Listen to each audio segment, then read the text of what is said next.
Let's not beat around the bush. There are many things that aren't as they should be this Christmas. Sure, there's still a precariously decorated tree in my living room. I'm still listening to Last Christmas by Wham all day, every day. And I can still tuck into a tiny little chocolate at the start of each day. But with all that's going on around us, is it really the season to be jolly? Wilderness is probably looking at a podium finish for the most used word of 2020, especially in the church, and for good reason. For the people of God, the wilderness is all too familiar. Like when the Israelites end up in the wilderness after God uses Moses to liberate them from slavery in Egypt. When later biblical authors reflect on this event, they recount how God brought his people out with rejoicing and shouts of joy.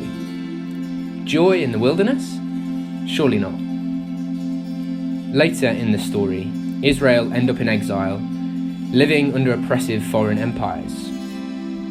In this new wilderness moment, Isaiah looks back to the Exodus in order to look forward to God's promise of a new deliverer like Moses, who will crown his redeemed people with everlasting joy, and gladness and joy will overtake them.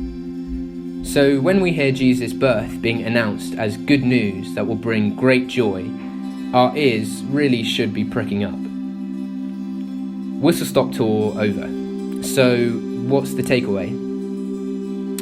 For the people of God, joy isn't snuffed out by immediate circumstances, but is rooted in God's promise of a future destiny. Don't hear me wrong. It's totally understandable to be a bit gutted this Christmas.